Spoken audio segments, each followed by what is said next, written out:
in to win the ball game. So you saw us bring our number 2 and 3 starters most all year, Edgington and O'Connor, into the game to do everything we can to keep it close to give us a chance. That's what you have to do, and then worry about who you're going to pitch on Saturday when you get there.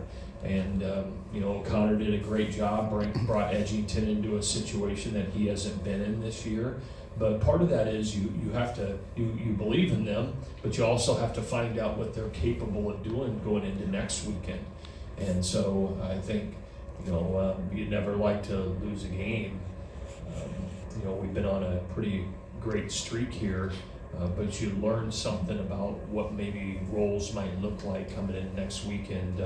Connolly early has certainly pitched better than he did today. He just missed some spots at times, but North Carolina made him pay for it, and that's what a good team does. North Carolina is showing what the depth of this league is. I think they finished 7th in the league, I believe, and that's a heck of a ball club there. So, I'm excited to see our league compete for the next, collectively as a league for the next few weeks, because I think this league is really, really strong and can do some damage in the NCAA tournament. Yeah, you mentioned right there, we'll just stay on pitching. You have the whole bullpen available except for Parker.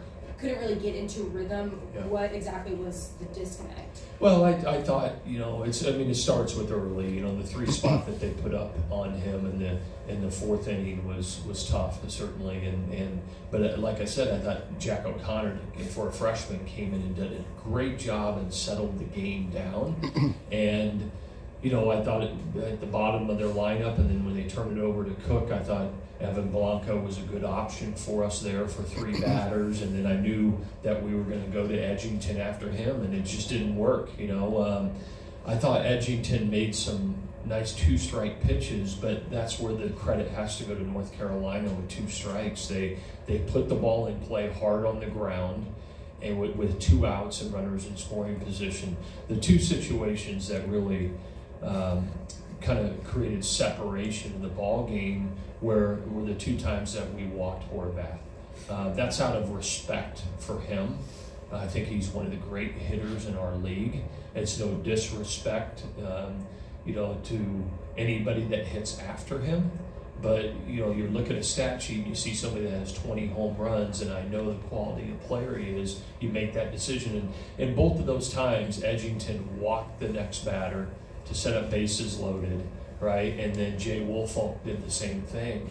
And so those are the at-bats that we have to buckle down and get a ground ball or double play or whatever it is. And we just didn't do it. And so those are learning opportunities for us. Believe it or not, what are we, 57 games into the season? You're still learning. If you don't take opportunity to learn and grow, we won't be better for next week and beyond. So, it always starts with pitching. Everybody got excited about how many runs we scored yesterday, and that was great. We've got a great offensive club. I think we have one of the better offensive clubs in this country. But today's a new day. Tomorrow's a new one, and we've got to grow and learn from what happened today. This one's for Ethan. What's it been like hitting behind Kyle all season? And as a catcher by trade, what have you learned from him, seeing him play that position every day? Yeah, I've been around Kyle for a lot. The 2 years I've been here, just being a catcher and also rooming with him, hanging out with him. Hitting behind him, being a switch hitter, hitting on the left side for most of the time. I get to see how people pitch him and kind of how they're attacking left-handed batters. And also just the energy he brings. It feels like he's on base every single time I'm up bat, or whenever there's 2 outs. I know I'm going to get up to bat, and just learning kind of how he plays the game, how everything's 100%, the energy he brings, and kind of trying to learn the leadership that he shows on the team, and getting it at the best out of everyone. Get one final question from Kim. Brian, just to revisit the Jack O'Connor situation again. He had been your Sunday starter most of the season, and I'm assuming you moved him to the bullpen because you're so left-hand heavy in the bullpen with your regular relievers. Would we see a situation where Jack may start in a regional game or next weekend?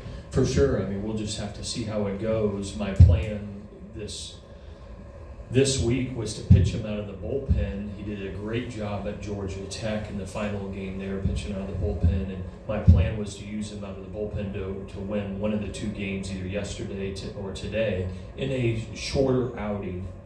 And provided we won, was to bring him back to start the ACC championship game. And so, when you get to this time of the year, relievers have been used a lot, and typically we have chosen a starter to put in the bullpen to give us the best chance to win the first two games of an ACC tournament or the first two games of an NCAA regional. And that's served us very well over the years, and he's doing a nice job of that. And so we'll just have to see what next weekend comes, but he's certainly a candidate that would pitch out of the bullpen for first two games, and if we don't have to use him, he could start game 3 or game 4. We have a ton of confidence in him. He's had a great year for us. Gentlemen, thank you. Best of luck next week.